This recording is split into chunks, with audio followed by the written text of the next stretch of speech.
Live here with the Patriot Hour. I'm getting a message from Restream that YouTube's streaming service isn't working properly, so I wanted to see if that's the case.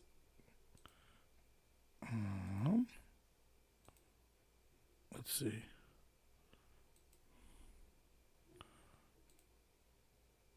Wow.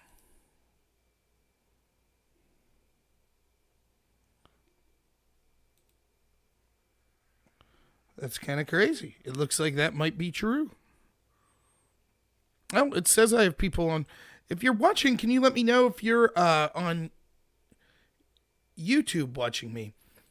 That's the reason I wanted to test this. Hey, what's up, Lawrence? What's up, Andrew?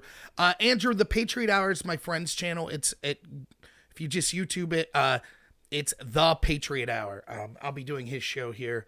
Okay, well, for some reason it won't let me on YouTube, but apparently I'm streaming there. So how's it going, everyone? Yeah, I just wanted to do a quick little stream here for about 10 minutes before I'll be getting ready to do the Patriot Hour. Again, go to YouTube. It is the Patriot Hour on YouTube.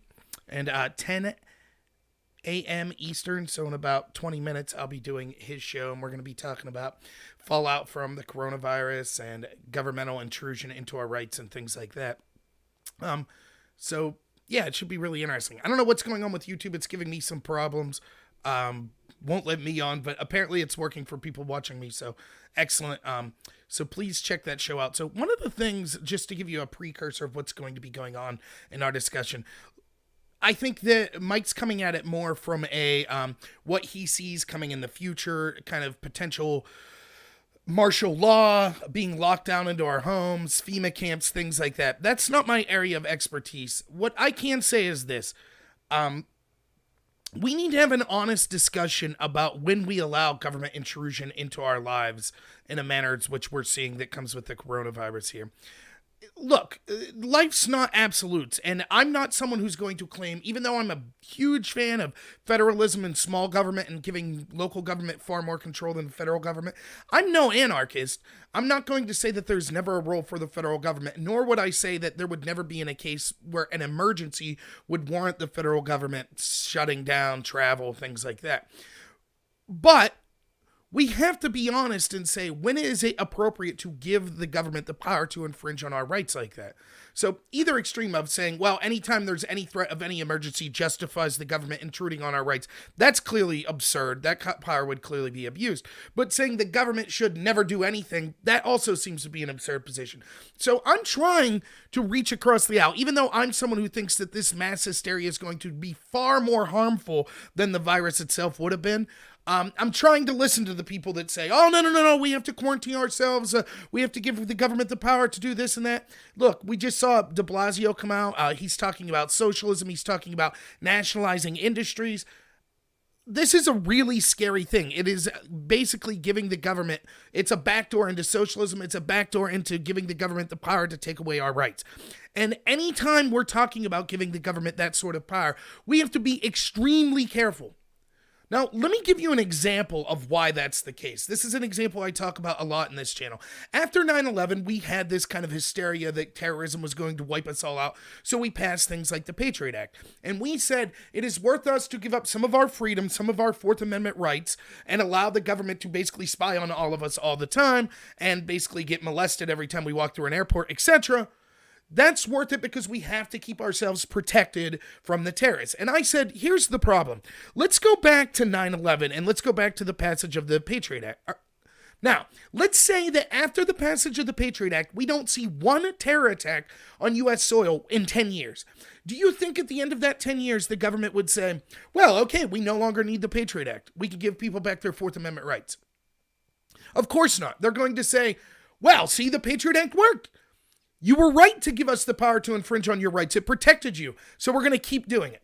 Now, let's reverse and say that we passed the Patriot Act, and there's all sorts of terrorist attacks. After the passage of the Patriot Act, in fact, let's say that terror attacks triple in the next 10 years. Do you think the government would say, well, the Patriot Act didn't work, terror attacks occurred, so no need to infringe on people's rights if it's not going to improve safety anyways? Of course not. They're going to say, see, the attacks are proof we need more governmental power. The same is true right now. So I want you to be honest. Do you trust the government when they say we need to go in and overthrow Gaddafi in Libya? Did you trust them? Did you trust them in Iraq? Did you trust them in Syria? You trust them in those situations? Because many people understand that we're lied into these foreign regime change wars all of the time. But now we're going to trust those same governments and say, oh, okay, now we need to take your rights for other reasons. Do you trust the media? Do you trust the intel agencies and the government agencies that lied to you about the Russia hoax for 3 years now? Did you trust them when they manufactured evidence to be able to spy on Trump? Did you trust them then? Both the media, the establishment, the intel communities. Did you trust those government agencies then? I didn't. But now I got to trust them. Oh, we have to take away all of your rights now because of this pandemic. So one, it's not my fault I don't trust them. It's their fault. This is a reason that for 30 years, we should have been ensuring that the criminals that are in the establishment, in politics, that the propagandists in the mainstream media should have been stripped of power. Because when something happens that is serious, who could blame Americans for not trusting them? Even if everything they're saying is true right now. Is it my fault? Is it millions of Americans who are skeptics' fault?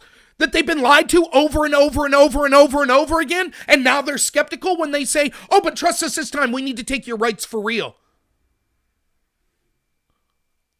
It's not my fault. But let's in good faith argue, let's say that they are fearful that this is real, that this pandemic could kill who knows how many people. My question is this, okay, at what point then are we willing to shut down basically all commerce in the country for fear of a disease killing people? What's the number? How many people must be at threat to pass away or to be infected for us to say we're going to shut down commerce? I remember the H1N1 virus. Now, the mortality rate on it was much higher, even at the outset, than what's being predicted of the coronavirus. I've heard predictions of 1% with the coronavirus. H1N1 was initially 7% they expected of people that got it would die from it. Now, we know that millions of Americans were affected, and I know for a fact 60,000 Americans died of H1N1. Do you recall any of these measures being taken? Do you recall them even being suggested? Quarantines, government nationalizing all sorts of industries, people being locked into their house, interstate travel being stopped, mass companies stopping, mass events stopping, sporting events stopping. I don't recall any of that. So we're saying that that's okay. 60,000, that's okay. But then what's the number going to be with coronavirus? Because the truth is no one knows what the number is going to be with coronavirus. No one knows at all. The truth is that we know that there's an incentive of people that want it to be bad to try to take down Trump and take our rights away. We know that's the case. So I just want to know from here on, let's say those people are right that say, no, you have to give up your rights for the greater good. Okay. Every 2 years, there's a pandemic threat. Swine flu, avian flu, West Nile virus, SARS, MRSA, H1N1. Every year, there's something. So next year, when they say, oh, trust us, this is swine flu part 2, we got to stop all commerce in the United States. Who's to say they're wrong? The same arguments that people are making right now of my skepticism. How dare you? You're endangering the country. People could die. How can I not make those same arguments next year with swine flu? They'll say, oh, this one's not that serious. How do you know? Am I going to leave to the same people that tell me climate change is going to kill me in 7 years? I'm listening to them now say, oh, and give up all your rights right now, or you'll all be dead of coronavirus. So, all right. I just wanted to test to make sure YouTube was working here. So what I'm going to do is I'm doing, for those of you who just joined in, go to the Patriot Hour. Links in the description if you're watching on YouTube, Facebook, or DLive.